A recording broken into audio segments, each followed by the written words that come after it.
हम फिर से लेकर आ चुके हैं आप लोगों के लिए शाम की सभी ताज़ा और बड़ी खबरें। एक एक कर आपको सारी खबरों की जानकारी देंगे। आज देश दुनिया में क्या कुछ हो रहा है। दरअसल सबसे पहली जो बिग ब्रेकिंग निकल आ रही है, आखिरकार दिल्ली दंगे पर उठ गए सवाल। जी हां, मुसलमानों को फंसाने की कोशिश 25 जजों ने, जी हां आप लोग बताते हैं 25 पूर्व जजों ने उठाए केंद्र सरकार पर सवाल। इसके बारे में अब आपको विस्तार से बताएंगे। वहीं पर दूसरी जो बिग ब्रेकिंग निकल आ रही है, मुकेश अंबानी को बना दिया जाए पीएम। जी हां, इस देश का नया पीएम मोदी पर उठे सवाल तो दुबदुबा उठे पीएम मोदी। इसके बारे में आपको विस्तार से बताएंगे कैसे मुकेश अंबानी जैसे उद्योगपतियों को अमीर बनाया जा रहा है। वहीं पर तीसरी बिग ब्रेकिंग में हम आपको बताएंगे, असदुद्दीन ओवैसी ने बोला पीएम पर अपना हमला, कहा मुकेश अंबानी की मदद करती है बीजेपी की सरकार, उद्योगपति को और बड़ा बनाया जा रहा है और दिल्ली दंगे में मुसलमानों को फंसाने का काम कर रही है बीजेपी की सरकार। इसके बारे में विस्तार से बताएंगे। वहीं पर तीसरी बिग ब्रेकिंग में हम आपको बताएंगे, आटा, दाल, चावल, गेहूं, प्याज, आलू अब यह जरूरत की चीजों में शुमार नहीं होगा तो मोदी पर उठ गए सवाल। जी हां, यानी कि मन चाहे दामों में बेचेंगे जब चाहे। किसानों पर बड़ा जो यहां पर आघात पहुंचा, इसके बारे में विस्तार से बताएंगे। वहीं पर अगली बिग ब्रेकिंग में हम आपको बताएंगे, किसानों पर लाठी चार्ज करना पड़ गया मोदी को भारी। जी हां, किसानों का पूर्व जो विरोध देखने को मिल रहा है मोदी के खिलाफ। जिन लोगों ने पीएम मोदी को वोट दिए थे आज वो ही अगेंस्ट खड़े हो गए। तो आप देख सकते हैं देश में क्या कुछ चल रहा है, किस तरीके से हिंदू मुसलमानों किसानों को परेशान किया जा रहा है। वहीं पर अगली बिग ब्रेकिंग में हम आपको बताएंगे, महागठबंधन सरकार बनेगी। जी हां, बिहार में मोदी और नीतीश का उखड़ेगा पूरी तरीके से वहां पर से शिकंजा। दरअसल आप लोगों को बता दें, तेजस्वी ने बड़ा हमला बोल दिया जहां पर महागठबंधन सरकार बनेगी। वहीं पर आप लोगों को बता दें 25 को पूरी तरीके से भारत बंद का ऐलान कर दिया किसानों ने। जी हां, इसमें साथ देंगे तेजस्वी भी। जी हां, बड़ा अपडेट निकल कर आ रही है, इसके बारे में भी आपको विस्तार से बताएंगे। वहीं पर अगली बड़ी खबर में हम आपको बताएंगे, पूर्व जजों ने उठाए जबरदस्त तरीके से सवाल। जी हां, उमर खालिद और ताहिर जैसे मुस्लिम लोगों को फालतू में फंसा रही है बीजेपी की सरकार। कोई सबूत नहीं, झूठे सबूत पेश कर फंसाया जा रहा है। जी इसके बारे में भी विस्तार से बताएंगे क्या कुछ हो रहा है। वहीं पर आप लोग बता दें अगली जो बड़ी खबर निकल कर आ रही है, राहुल गांधी ने बोला पीएम मोदी पर अपना हमला, कहा लोगों की आजादी छीन रही है मोदी सरकार, यूएपीए जैसे कानून लाकर देश की जनता को डराने का काम कर रही है। आज पार्लियामेंट में जो बिल पास किया गया बिना वोटिंग के हुआ है संसद में, जी हाँ, बड़े सवाल उठ गए। इसके बारे में भी आपको विस्तार से बताएंगे। तो सारी खबरें एक एक कर आपको विस्तार से देंगे। खैर चलिए बढ़ते सबसे पहली और बड़ी खबर की ओर। दरअसल आप लोग बता, दिल्ली हिंसा पर उठे सवाल। जी हां, 25 पूर्व जजों ने उठाया सवाल कि आखिर दिल्ली हिंसा में मुसलमानों का ही नाम क्यों लिया जा रहा है। आप लोग को बता दें सबसे पहले उमर खालिद का दिल्ली हिंसा में नाम लिया गया था, जबकि उमर खालिद ने CAA NRC का जबरदस्त तरीके से विरोध किया था। इस चीज को जानबूझकर उछाला गया। क्या हमारे देश की जनता यह नहीं जानती है कि CAA में कपिल मिश्रा जैसे लोगों ने किस तरीके से हेट स्पीच का इस्तेमाल किया था। हेट स्पीच का इस्तेमाल करने के बाद भी कपिल मिश्रा से जानबूझकर थोड़ी बहुत पूछताछ कर ली गई। और अभी भी जब लोग ये कह रही है वहां की दिल्ली पुलिस कि आप 10 मुसलमानों का नाम ले दो, हम आपको छोड़ देंगे, जितने भी एलिगेशन लगाए वो सब हटा देंगे, तो इससे साफ पता चलता है कि दिल्ली पुलिस किस तरीके से मुसलमानों को फंसाने का काम कर रही है। केंद्र सरकार का इसमें जबरदस्त तरीके से हाथ। दरअसल आप लोग बता दें, मुंबई के, दिल्ली के पूर्व जजों ने सवाल उठाए, जहां पर 25 जजों ने यह पूछा है कि क्या एक तरफा कार्रवाई करना सही होगा। जानबूझकर ये दूसरा चांस मिला था आप लोग बता दें, लेकिन केंद्र सरकार द्वारा दूसरी बार भी इसी तरीके से छानबीन की जा रही है कि जानबूझकर उमर खालिद जैसे और ताहिर जैसे लोग जिन्होंने कुछ किया भी नहीं था, सिर्फ CAA प्रोटेस्ट में शामिल थे, उन लोगों को फंसाया जा रहा है।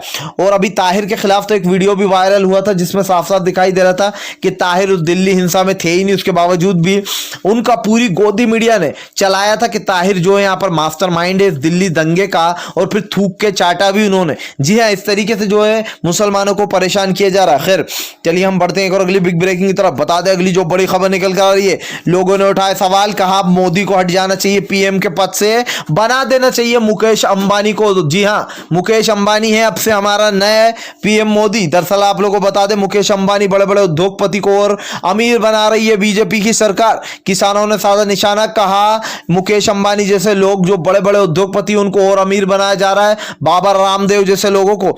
और जो किसान है जो कि खेती कर कर हमारे देश को चलाता है, उन लोगों को गरीबी रेखा के और भी नीचे पारित किया जा रहा है। दरअसल आप लोग बता दें, जो पार्लियामेंट और जो संसद में बिल पास हुआ है कृषि को लेकर, जबरदस्त तरीके से विपक्षों ने हमला बोला है। उनका कहना है दाल, आटा, गेहूं, चावल ये चीज अगर जरूरत की चीजों में नहीं आएंगी तो फिर ये चीजें किस में आएंगी। आप खुद सोच सकते हैं, जब ये लॉकडाउन लगा था तो इन चीजों को दाम नहीं बढ़ाया गया था। क्यों नहीं बढ़ाया गया था?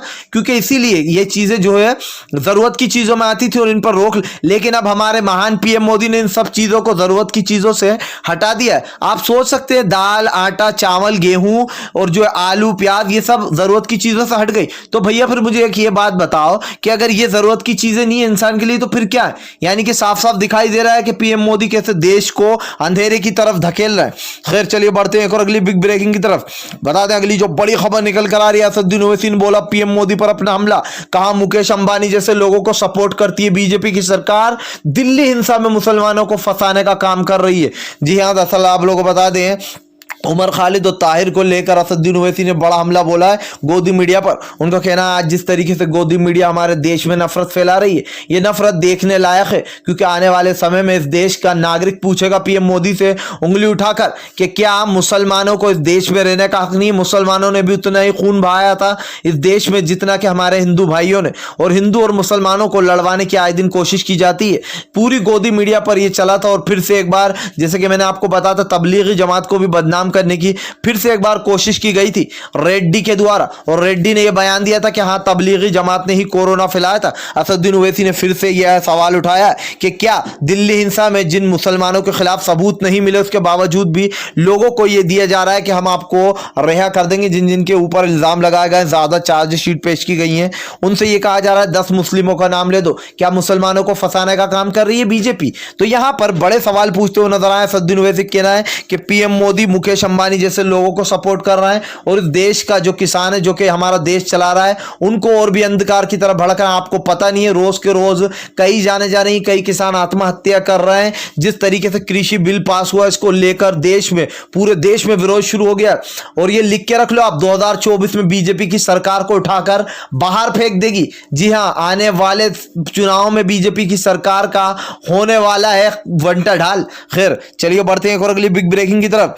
बता दें आपको अगली जो बड़ी खबर निकल कर आ रही, 25 को पूरा भारत बंद, तेजस्वनी ने भी किया सपोर्ट। जी हां, कहा मोदी सरकार पूरी तरीके से देश की आर्थिक स्थिति बिगाड़ने पर तुली है, लोगों की आजादी छीन रही है, किसान भाइयों की पूरी जो यहां पर कमाई लगी रहती है, जो दिन रात पसीना बहाते हैं, उन सब की मेहनत को छीन रही है। क्या चाहते हैं पीएम मोदी के कल जो किसान है इस देश का वो 100 रुपए, 50 रुपए लेबर पर काम करे, दूसरी जगह पूरी तरीके से किसानों को नष्ट करने का चल रहा है इंडिया में। जी हां, आप लोग बता दें तेजस्वी ने भी बड़ा ऐलान कर दिया। उनको कहना है 25 को भारत बंद में वो भी करेंगे पूरे किसान भाइयों को सपोर्ट। दरअसल आप लोगों को बता दें कि आरजेडी में जबरदस्त तरीके से हंगामा चल रहा है। जी हां, जहां पर पूर्ण बहुमत की सरकार बनने वाली है, नीतीश और बीजेपी को अब के उखाड़ कर फेंक दिया जाएगा और बनेगी गठबंधन की सरकार। ऐसे में जबरदस्त तरीके से झटका लगता हुआ नजर आ रहा है। जी हां, और यहां पर अगर बात की जाए तो यह होना भी चाहिए। जिस तरीके से देश के लोगों को परेशान किया जा रहा है, इसको लेकर साफ साफ दिखाई दे रहा है कि कैसे जनता की आवाज को कुचला जा रहा है। खैर चलिए बढ़ते हैं और अगली बिग ब्रेकिंग की तरफ। बता दें अगली जो बड़ी खबर निकल कर आ रही है, एक बार फिर से भड़की प्रियंका गांधी योगी पर। जी हां, लगाए कुचलने के आरोप, लोगों की आवाज को दबाया जा रहा है। जी हां, जनता को नहीं बोलने दिया जा रहा है यूपी में। दरअसल आप लोग बता दें प्रियंका गांधी का कहना है कि आज यूपी की जनता यूपी सीएम से परेशान हो चुकी है। ऐसे में वो सीएम के खिलाफ काफी जो है यहाँ पर कुछ कहना चाहती है, लेकिन लोगों की आवाज को कुचला जा रहा है, दबाया जा रहा है। जानबूझकर जो यूपी सरकार द्वारा मुसलमानों को बोलने नहीं दिया जा रहा है। यहां तक कि जो उर्दू पढ़ने वाले बच्चे उन तक पे रोक लगाई जा रही है, उन सब की शिक्षाओं पर रोक लगाई जा रही है। ऐसे में प्रियंका गांधी ने कहा कि जानबूझकर मोदी सरकार मुसलमानों को टारगेट करती है। जी हां, यूपी में पूरी तरीके से कानून व्यवस्था चरमरा चुकी है। ऐसे में हिंदू मुसलमान, जैसे कि आपको पता है कि चरम सीमा पर पहुंच चुका, लेकिन उसके बावजूद भी हमारे देश की जो सरकार है उसको हिंदू मुसलमान से फर्क नहीं है। अब यह बात साफ हो चुकी है कि जनता जो सरकार है उसे किसी से कुछ लेना देना नहीं है। जब वो जनता, जब हमारी बीजेपी की सरकार ये कह रही है कि भाई आटा आलू प्याज चावल दाल ये सब जो है यहाँ पर यूज की चीजों में नहीं आता है, तो फिर आप सोच सकते हैं कि क्या करने जा रही है सरकार। यानी कि इनको बड़े बड़े उद्योगपतियों को बेच दिया जाएगा आटा दाल चावल प्याजों को, और ये जब चाहेंगे जितना चाहेंगे उतने मनमाने दामों में बेच सकते हैं। इससे हमारे देश के किसान का यही हाल होगा कि वो कल के आपको 100 रुपए दिहाड़ी पे काम करता हुआ नजर आने वाला है, और देश की जनता की पूरी तरीके से अगर आर्थिक स्थिति बिगड़ने वाली है। खैर चलिए बढ़ते हैं एक और अगली बिग ब्रेकिंग की तरफ। बता दें अगली जो बड़ी खबर निकल कर आ रही है, भड़के राहुल गांधी, कहा किसानों का गला घोट रही है मोदी सरकार, एक एक कर देश को अंधकार की तरफ धकेला जा रहा है। दरअसल आप लोग बता दें राहुल गांधी का कहना है कि आज मोदी सरकार उन किसानों ने जिन्होंने मोदी को वोट दिया था आज उन्हीं के साथ ऐसे आकर खड़ी हो गई फेस टू फेस।